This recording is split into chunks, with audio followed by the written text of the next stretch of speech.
Philippine senators call attention to suspicious funding allocations in next year's budget for flood control projects. The finance secretary says previous ghost projects in the past 3 years cost the government an estimated 100 billion pesos. RG Cruz. Flood control projects at over 100 billion pesos in the last few years.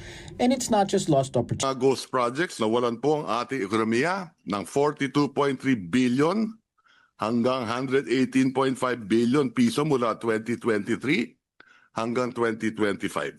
Katumbos po nito ang 95,000 hanggang 266,000 na trabaho na sanay na pakinabangan ng ating mga kababayan. Flood control projects that have the same budget costs. He wants these items deleted and the money realigned.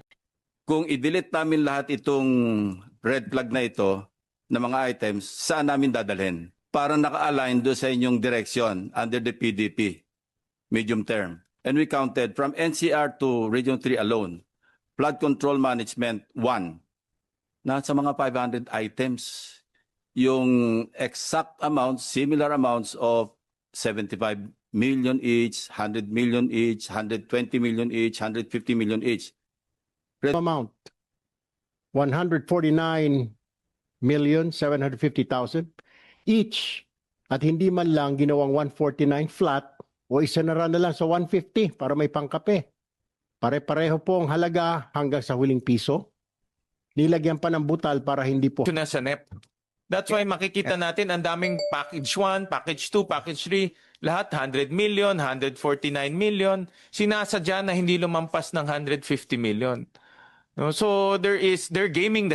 Pinapayagan na sila ng DPWH to make insertions. Ang tama po sa atin dito, hindi po isang WAMI, hindi double WAMI, hindi triple WAMI, quadruple WAMI. NEP may insertion. House Gov may insertion, Senate version may insertion, BICAM may insertion. Meron bang mga politiko na lumalapit sa DBM o kaya of course meron ng maliwanag na mukhang modus operandi sa DPW? Ng DBM, i-check, wala po sa mandato ng DBM, i-check isa-isa lahat po ng projects na binibigay.